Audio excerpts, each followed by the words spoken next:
মেলায় গিয়ে যে আমাদের সাথে এত বড় স্ক্যাম হয়ে যাবে আমরা তো ভাবতেই পারি। বেশ খুশি আমি আর মা রেডি হয়ে বেরিয়ে পড়ি মেলায় জানো তো তেমন কিছু বসে, তাই ভাবলাম কেনাকাটা পরে হবে, আগে কিছু খেয়ে নেওয়া যায়। যেমন ভাবা তেমন নিয়ে নিলাম এক প্লেট ভেজ। বেশ অনেকজনই মোমো খাচ্ছি, তবে ফার্স্ট বাইটটা যখন মা নিল বলল খাস না, একেবারে জঘন্য। তাও আমি যখন নিজে টেস্ট করে দেখি আর একটু হলেই তো আমি বমি করে ফেলছি, গালে তো বালি বালি লাগছে, তার মধ্যে চারটিখানি আদা ভরে দেওয়া। মুখটাকে ঠিক করতে চলে আসি ফুচকার দোকানে ফুচকা খেতে। মেলাতে খাবার জিনিস পরিষ্কার পরিচ্ছন্ন করে বানায়, এটা জানা সত্ত্বেও কেন যে মোমোটা খেলাম। যাই হোক ফুচকাটা কিন্তু মোটামুটি ভালোই বানিয়েছিল। তারপর চলে আসি একটু মন্দিরের কাছে, দেখলাম এখনো প্রসাদ বিতরণ হচ্ছে। এই হলো মা শীতলা আর বাবা পঞ্চনন্দের মন্দির। আমন মশাইয়ের কাছ থেকে প্রসাদ নিয়ে এবার ভাবলাম চলো কিছু কেনাকাটা করা যায়। মেলাতে এসে যদি কেনাকাটাই না করলাম সত্যি মনটা বড্ড খারাপ লাগে। বেশ খানিকটা ক্লেচার কিনেছি জানো, আগে তো এই মেলাটা অনেক বড় করে বসতো, কেন জানি না এবছর যেন কিছু বসেইনি। আর জানো তো কিছুদিন পর আমাদের এখানে আরো একটা বড় মেলা আসতে চলেছে, এই দোকান থেকেও কিছু কেনাকাটা করে দেখলাম। এই বড় দোকানটা বেশ ভিড় জমেছে, গিয়ে দেখলাম ও মা বেশ কিউট কিউট জিনিস আছে। এই একটা হেড মাসাজার নিলাম, আরে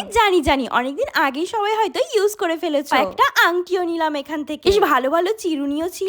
অনেকই ছোটখাটো জিনিস আমরা শপিং করে ফেলেছি এই দোকান থেকে। দোকানদার দাদা তো বলেই দিল আজকে আবার এসে দিদি ভাই অনেক নতুন নতুন জিনিস আসতে চলেছে। মেলায় কি একটা নতুন জিনিসের সাথে দেখা। তোমরা কি আগে কখনো এই জিনিসটা দেখো? আমি তো অনেককে একটা নিয়েই ফেললাম। কি শপিং করলাম সেটা তোমাদের সাথে পরের ভিডিওতে শেয়ার করব।